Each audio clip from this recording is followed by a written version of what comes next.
ಕರಿಯಪ್ಪ ತಾತ, ನಿಜವಾಗ್ಲು ಶರಣರ ದೇವ ಆಗಿರೋ ನಿನ್ನ ಆ ಶಿವಲಿಂಗದಲ್ಲಿ ಗಂಗೆ ತರ ಅರಿತಾ ಇರೋ ನಿನಗೆ ನನ್ನ ಮೈದೂರನಾದ ಇಬ್ಬರು ವಿದ್ಯಾಭ್ಯಾಸ ಕೊಟ್ಟು ನನ್ನ ಪತಿ ದೇವರಿಗೆ ಆಯಸ್ಸು ಆರೋಗ್ಯನ ಕೊಟ್ಟು ಕಾಪಾಡುತ್ತದೆ.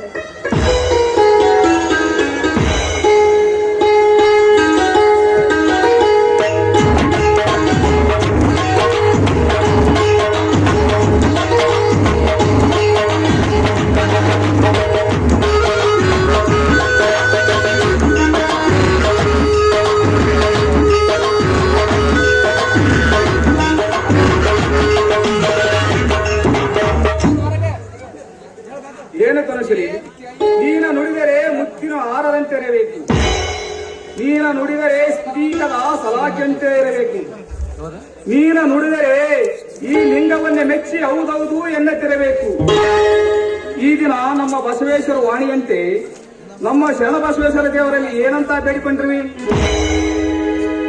ಸ್ವಾಮಿ, ನಮ್ಮ ಬಡತನದ ಬೇಗೆಯಲ್ಲಿ ಬೆಳೆತಿರೋ ಈ ಮನೆನ ಬೆಳಕು ತೋರು ತಂದೆ ಅಂತ ಹೇಳ್ಕೊಂಡು ನನ್ನ ಮೈದರಿಗೆ ವಿದ್ಯಾಭ್ಯಾಸನ ಕೊಡು, ಅದು ಅಲ್ಲದೆ ದುಷ್ಟರನ್ನ ಸಂಹರಿಸಿ ಧರ್ಮಾಂತರನ ಕರುಣೆಯಿಂದ ದಯಪಾಲಿಸಿ ಅವರನ್ನ ಕಾಪಾಡು ಅಂತ ಆ ತಾನಿನ ಬೇಡ್ಕೊಂಡೆ ತಾಯಿ.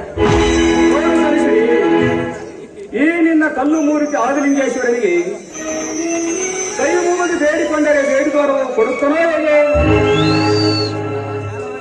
ಅಲ್ಲ ರೀ, ನೀವು ಏನಂತ ಮಾತಾಡ್ತಾ ಇದ್ದೀರಾ ನೋಡಿ. ಆ ಕರಿಯಪ್ಪ ತಾತನ ಆ ರೀತಿಯನ್ನ ಮಾತಾಡ್ಬೇಡಿ. ಯಾಕೆಂದ್ರೆ ಇದೇ ವರ್ಷ ಜಾತ್ರೆಯಲ್ಲಿ 50 ಅಡಿ ನೀರಿಲ್ಲದ ಬಾವಿಲಿ ಜಗದೀಶ ಎನ್ನಬ ಆ ಕಠೋರ ಹುಡುಗನನ್ನ ಕಾಪಾಡಿ ಆ ಕರಿಯಪ್ಪ ತಾತನ ಆ ಹುಡುಗನ ಬದುಕಿಸಿದ್ದಾನೆ. ಸುತ್ತಮುತ್ತ ಹಳ್ಳಿಯಲ್ಲಿ ಆ ಭಕ್ತರಿಗೆ ದಾಸಿ ಆಗ್ತಾ ಇರೋ ಕಾಪಾಡ್ತಾ ಇರೋ ಆ ಶಿವಗಂಗೆ ದೇವನೇ ಅದಲ್ವ? ಏನು ತನುಶ್ರೀ, ನಿನ್ನ ಮಾತುಗಳನ್ನು ಕೇಳಿದರೆ ನನಗೆ ವಿಚಿತ್ರವಾಗಿ ಕಾಣುತ್ತಿದೆಯಲ್ಲ. ಆ ನಿನ್ನ ಕಲ್ಲುಗಳೆಲ್ಲ ದೇವರಾಗಲು ಸಾಧ್ಯವೇನು? ಅಲ್ಲ ಸ್ವಾಮಿ, ನಿನ್ನ ಮಾತು ನನಗೆ ಸ್ವಲ್ಪನೂ ತಿಳಿತಾ ಇಲ್ವಲ್ಲ. ಅರ್ಥ ನಾನು ಮಾತನಾಡಲು ಏನಿದೆ ತನುಶ್ರೀ? ಪಾಪ ಬಡವನು ಹೊಟ್ಟೆಪಾಡಿಗಾಗಿ ಮಳೆಯಿಂದ ಕಲ್ಲನ್ನು ಕೆತ್ತಿ ಈ ನಿನ್ನ ಕಲ್ಲು ದೇವರಿಗೆ ಕೆಂಪು ವಸ್ತ್ರದ ಬಟ್ಟೆಯನ್ನೇ ತೊಡಿಸಿ ನೀವು ಮಾಲೆಯನ್ನು ಧರಿಸಿದರೆ ಏನು ಫಲವಿದೆ? ಆ ಶರಣರ ವಾಣಿಯಂತೆ ದೇವರು ಒಬ್ಬವನೇ ಎಂದು. ಅಲ್ಲ ರೀ, ನಮ್ಮ ಮಾತು ಕನ್ನಡ ಭಾಷೆಯಲ್ಲಿ ದೇವರಿದ್ದಾನೆ ಅಂತ ಹೇಳಿದ್ರೆ ನೀವು ನೋಡ್ತಾ ಇದ್ರೆ ಕಲ್ಲು ದೇವರು ಅಂತ ಹೇಳ್ತಾ ಇದ್ದೀರಲ್ಲ, ಅದು ಹೇಗ್ರಿ?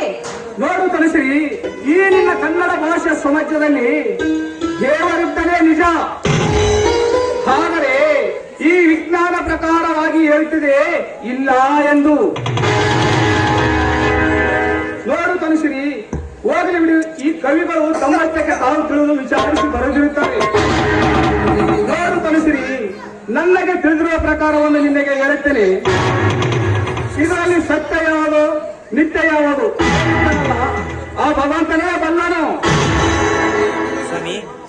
ಅಲ್ಲ ರೀ, ನೀವ್ ಹೇಳ್ತಾರ ನೋಡಿದ್ರೆ ಅರ್ಥನೇ ಆಗ್ತಿಲ್ಲ. ಅಲ್ಲ, ಊರಿಗೊಂದು ಗುಡಿ, ಸಿಳ್ಳೆಗೊಂದು ಗುಡಿ, ಗೋಪುರಗೆ ಸೃಷ್ಟಿಸಿರೋ ಈ ಸಮಾಜದಲ್ಲಿ ಪ್ರತಿಯೊಂದು ಜೀವರಾಶಿಗಳು ಕೂಡ ಬದುಕ್ತಿರ್ಲಿಲ್ಲ. ಅದೆಲ್ಲ ಇರ್ಲಿ, ಹೊಲದಲ್ಲಿ ಕೆಲಸ ಮಾಡಿ ಸಾಕಾಗಿ ಬಂದಿದ್ದೀರಾ. ಬನ್ನಿ, ಬಿಸಿ ಬಿಸಿ ಊಟ ಬಡಿಸ್ತೀನಿ. ಅದೆಲ್ಲ ಆಮೇಲೆ ಈ ನಿನ್ನ ಕೋಗಿಲ ಕಂಠದಿಂದ ಈ ನಿನ್ನ ಸಿಹಿಯಾದ ಮುತ್ತಿನೊಂದಿಗೆ ಒಂದು ಹಾಡನ್ನು